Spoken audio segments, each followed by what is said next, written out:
লাইলাতুল কদর আরবি শব্দ, যার শাব্দিক অর্থ হলো লাইলাতুল মানে রাত, আর কদর মানে হলো পরিমাণ বা ভাগ্য। ভাগ্য নির্ধারণের যে রাত, এই রাতটাকে লাইলাতুল কদর বলে। এই কদরের রাত কোনটা এবং কদরের নিয়ে কোরআন মাজিদে একটা পূর্ণাঙ্গ সূরা আল্লাহ তাআলা নাজিল করেছেন। সূরা কদর দিয়ে আল্লাহ তাআলা পূর্ণাঙ্গ একটা সূরা নাজিল করেছেন, এবং এই সূরার শানে নজুলের সাথে উম্মতে মুহাম্মাদের একটা বিশেষ সম্পর্ক এবং মর্যাদা আছে।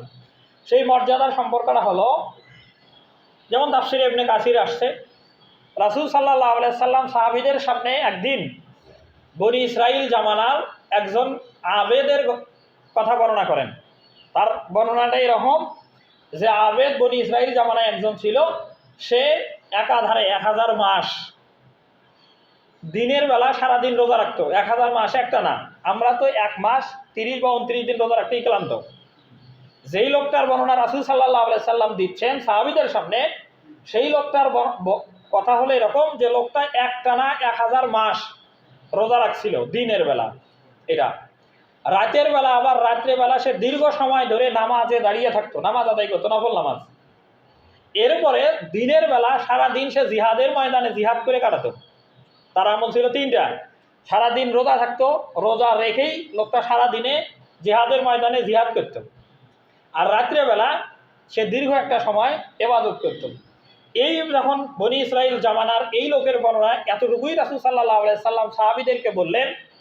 সাহাবীরা এই কথা শোনার পরে অবাক হন যে বনি ইসরাইলের এই লোক বা এইরকম যারা ছিল, তারা দীর্ঘ হায়াত পাওয়ার কারণে, এই যে দীর্ঘ বেশি বেশি ইবাদত করেছে, তাদের মর্যাদা অনেক বেশি আল্লাহ তাআলার কাছে। আর আমরা উম্মতে মুহাম্মাদি হায়াতের দিক থেকে তাদের তুলনায় অনেক কম। এ কারণে আমরা ইবাদত বন্দেগীতে তাদের থেকে অনেক পিছিয়ে। এই কারণে আল্লাহ তাআলার কাছে মর্যাদার দিক থেকেও আমরা হয়তো অনেক পিছিয়ে থাকব। এই কথা তখন সাহাবীরা রাসূল সাল্লাল্লাহু আলাইহি সাল্লামকে বলেন, বা সাহাবীদের ভিতরে আফসোস বোধ তৈরি হয়, তখন আল্লাহ তাআলা সূরা কদর নাজিল করেন। সূরা কদরে 5 আয়াত সম্বলিত সূরা। এই সূরাতে আল্লাহ তাআলা উম্মতে মুহাম্মাদি, যেমন সূরা আল ইমরানের 110 আয়াতে আল্লাহ তাআলা বলছেন যে কুনতুম খায়রা উম্মাত, তোমরা সর্বশ্রেষ্ঠ উম্মত। সর্বশ্রেষ্ঠত্বের একটা প্রমাণ লাইলাতুল কদরের রাত। আল্লাহ তাআলা সূরা কদরে বলেন যে ইন্না আনজালনাহু ফি লাইলাতুল কদর, আল্লাহ তাআলা কদরের রাতে কোরআন নাজিল করেন। ওয়ামা আদরাকা মা লাইলাতুল কদর, হে নবী আপনার কি জানা আছে লাইলাতুল কদরের রাতটা কি? পরের উত্তর 3 নম্বর আয়াতে যে লাইলাতুল কদরি খায়রুম মিন আলফি শাহর, যে লাইলাতুল কদর হলো 1000 মাসের থেকে উত্তম। এখানে বোঝার বিষয় আছে, সেটা হলো 1000 মাসের সমান না, কিন্তু 1000 মাসের সমান যদি হতো তাহলে আয়াতটা হতো এরকম যে লাইলাতুল কদরি সাওয়াউন আলফু শাহরিন, সাওয়াউন মানে সমান, আর খায়রুন মানে উত্তম। আর আল্লাহ তাআলা এখানে খায়রুন শব্দ দিয়েছেন, তার মানে 1000 মাসের সমান নয়, 1000 মাসের থেকে উত্তম, এটা আরও বেশি। ওই লোক 1000 মাস ইবাদত করে আল্লাহর কাছে যেই পরিমাণ মর্যাদা পেয়েছে, আপনি আমি সকল মুসলমান যদি লাইলাতুল কদরের রাত পেয়ে যায় আর সেই রাতটা যদি ইবাদতের মাধ্যমে কাটাতে পারে, ওই লোকের সেই মর্যাদা আল্লাহর কাছে এই লোকটার বেশি হবে। এই রাতের কাজ কি? পরের 4 নম্বর এবং 5 নম্বর আয়াতে আল্লাহ তাআলা বলেন যে তানাজ্জালুল মালাইকাতু ওয়ার রূহ, এই রাতে জিবরাইল আলাইহিস সালাম এবং অনেকগুলো ফেরেশতা দুনিয়ার জমিনে অবতরণ করেন। অবতরণ করে যে কাজটা করেন সেটা হলো মানুষদের জন্য দোয়া কামনা করেন। মানুষদের তাকদীর 2 প্রকার, তাকদীরে মুআল্লাক আর তাকদীরে মুবরাম। কিছু তাকদীর আছে পরিবর্তন হয় আর কিছু হয় না। যেই তাকদীরের যে বিষয়গুলো পরিবর্তন হয় সেগুলো এই লাইলাতুল কদরের রাতে সংযোজন বা বিয়োজন করা হয়। এই ঘটনার সাথে সূরা কদরের এই কথা।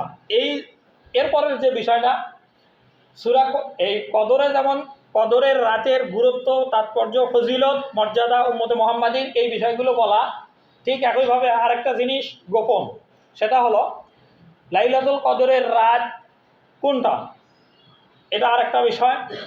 রাসূল সাল্লাল্লাহু আলাইহি সাল্লামের কাছে যখন লাইলাতুল কদরের এই সূরা নাজিল হয়, রাসূল সাল্লাল্লাহু আলাইহি সাল্লাম সাহাবীদেরকে লাইলাতুল কদরের রাত কোনটা এটা নির্দিষ্ট করে বলবেন, এই উদ্দেশ্যে বাড়ি থেকে হুজরা থেকে বের হন, মসজিদে নববীর দিকে যান, এবং যাওয়ার সময় প্রতিমধ্যে ফায়াতালাহা রাজুলানে, 2 জন ব্যক্তির ঝগড়া চলে।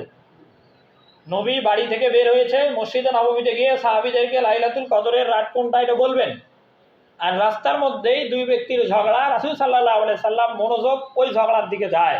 আর ফারুফিয়াত পরের শব্দ হাদিসে যে আল্লাহ রাসূলের অন্তর থেকে লাইলাতুল কদরের যে নির্দিষ্ট তারিখ বা সময় বা রাত এটা আল্লাহ তাআলা তুলে নেন, হয়তো এই রাতেই কল্যাণ আছে। এরপরে রাসূল সাল্লাল্লাহু আলাইহি সাল্লাম মসজিদে এসে সাহাবীদেরকে লক্ষ্য করে বলেন যে তাহাররু লাইলাতুল কদরি ফিল আশরিল আওয়াখিরি মিন রমাদান, রমজান মাসের শেষ দশকের যেগুলো বেজর রাত, এই বেজর রাতগুলোতে তোমরা লাইলাতুল কদর খোঁজো।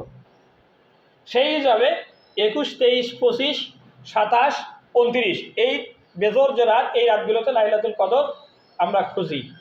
এরপরের কথা, মানুষ স্বাভাবিকভাবে লাইলাতুল কদরের রাত 27 তারিখকে বেশি প্রাধান্য দেয় কেন? 27-এর প্রাধান্যর ব্যাপারে কোরআন এবং হাদিসে সুনির্দিষ্ট কোনো দিক নির্দেশনা নাই। তাহলে কি লাইলাতুল কদরের সূরাটাতে লাইলাতুল কদর শব্দটা এসেছে 3 বার। লাইলাতুল কদর, এই সূরা কদরের সূরাটাতে লাইলাতুল কদর এসেছে শব্দটা 3 বার। প্রথম 1 নম্বর আয়াতে এসেছে ইন্না আনজালনাহু ফি লাইলাতুল কদর, এখানে 2 নম্বর আয়াতে আসছে যে ওমা আদরাকা মা লাইলাতুল কদর, 3 নম্বর আয়াতে আসছে লাইলাতুল কদরি খায়রুম মিন আলফি শাহর। এই 3 আয়াতে 3 বার করে আসছে। এই একবার লাইলাতুল কদর লিখতে অক্ষর লাগে 9টা, লাম ইয়া লাম তা লাইলাতুল, আর আল কদর আলিফ লাম কফ দাল র, প্রথমটাতে 4টা পরেরটাতে 5টা, এই 9টা করে অক্ষর একবার লাইলাতুল কদর লিখতে লাগে। আর আল্লাহ এই সূরাতে লাইলাতুল কদরের আলোচনা করেছেন, আয়াতে শব্দ 3 বার আসার কারণে 3 নং 27 হয়। এ কারণে যারা ইসলামী পণ্ডিত, ইসলামিকভাবে যারা মানে ধর্ম বিশারদ, তাদের মন্তব্য যে লাইলাতুল কদর 27 তারিখে হতে পারে, এটা একটা। এরপরের কথা, লাইলাতুল কদরের বেশ কিছু লক্ষণ বা আলামত আছে, যে আলামতগুলোর সাথে আমরা যে রাতটা আজকে পার করে আসলাম এই রাতটার মিল আছে। যেমন যেই রাতে লাইলাতুল কদর হবে এই রাতটা নাতিশীতোষ্ণ হবে, খুব গরম বা খুব ঠান্ডা হবে না। 2 নাম্বার, যেই রাতে লাইলাতুল কদর হয় ওই রাতটা পার হওয়ার পরের দিন সকালবেলা সূর্য যখন ওঠে আকাশ মেঘাচ্ছন্ন থাকে। 3 নাম্বার, লাইলাতুল কদর যেই রাতটা হয় ওই রাতে হালকা বৃষ্টি হওয়ার সম্ভাবনা থাকে বা বৃষ্টি হয়। তো এই সকল বিষয়ের দিক থেকে লক্ষ্য করে দেখা যায় যে আজকে যে রাতটা পার হয়েছে এটা হওয়ার মানে এটা আমার মনে হওয়া। এরপরে আমরা যেহেতু শিওর না, এ কারণে লাইলাতুল কদর তালাশ করার উদ্দেশ্যে রমজান মাসের শেষ দশকের যে বেজর 5টা রাত, এই 5টাতেই আমরা লাইলাতুল কদর খুঁজব। এরপরে এরকম কথা। আর এই লাইলাতুল কদরে আল্লাহর পক্ষ থেকে সকলকেই মাফ করে দেওয়া হয়। লাইলাতুল কদরের রাতে আল্লাহর পক্ষ থেকে সকল ইমানদার মুসলমানদেরকেই মানে তাদের জীবনে যত গুনাহ আছে এগুলো মাফ করে দেওয়া হয়, কবিরা গুনাহ বাদে। আর বিশেষ করে হাদিসের ভিতরে আসছে 4 শ্রেণীর মানুষকে আল্লাহ লাইলাতুল কদরের রাতেও মাফ করে না। যে 4 শ্রেণীর মানুষকে আল্লাহ লাইলাতুল কদরের রাতেও মাফ করে না, এরা হলো চূড়ান্ত পর্যায়ের হতভাগ্য। মানে এরকম রাতে আল্লাহ তাআলা মানে আমভাবে সকল মানুষকেই মাফ করে দেন, এইরকম আম ক্ষমার মধ্যেও যারা নিজেদেরকে সামিল করতে পারে না, তারাই তো চূড়ান্ত হতভাগ্য। হাদিসে এরকম শব্দ আসছে যে মান হুরিমা, যে ব্যক্তি লাইলাতুল কদরের রজনীর ক্ষমা থেকে নিজেকে বঞ্চিত করলো বা মাহরুম হলো, ফাকাদ হুরিমাল খায়রা কুল্লু, সে যেন সকল প্রকার কল্যাণ থেকেই বঞ্চিত হলো। 1 নাম্বার যাদেরকে লাইলাতুল কদরের রাতে মাফ করা হয় না তারা হলো মুদমিনুল খামর। মুদমিনুল খামর মানে হলো যারা মাদক সেবন করে, মদখোর। এই মদখোর লোকদেরকে আল্লাহ তাআলা এই লাইলাতুল কদরের রাতে মাফ করে না। 2 নাম্বার ওয়া আকুল ওয়ালিদাইন, যারা পিতামাতার অবাধ্য এদেরকে আল্লাহ তাআলা লাইলাতুল কদরের রাতে মাফ করে না। 3 নাম্বার আল্লাহ যাদেরকে মাফ করে না সেটা হলো মুশাহিন। মুশাহিন শব্দের অর্থ হলো হিংসা। যারা হিংসুক আল্লাহ এই কদরের রাতে তাদেরকে মাফ করে না। এরপরে 4 নাম্বার যাদেরকে আল্লাহ তাআলা লাইলাতুল কদরের রাতে মাফ করে না তারা হলো মুশরিক, যারা আল্লাহর সমকক্ষ আর কাউকে শিরক করে, অংশী স্থাপন করে, এদেরকে আল্লাহ তাআলা মাফ করে না। 2 আয়াতে আল্লাহ তাআলা শিরককারীকে যে ক্ষমা করবে না এই কথা বলছেন। প্রথম সূরা নিসার 48 নম্বর আয়াত, একই শব্দই আবার সূরা নিসার 116 নম্বর আয়াত, যে ইন্নাল্লাহা লা ইয়াগফিরু আন ইউশরাকা বিহি ওয়া ইয়াগফিরু মা দুনা যালিকা লিমান ইয়াশা, যে আল্লাহ তার সাথে শিরক করাকে মাফ করে না, এছাড়া অন্য গুনাহ যাকে ইচ্ছা তাকে মাফ করতে পারেন।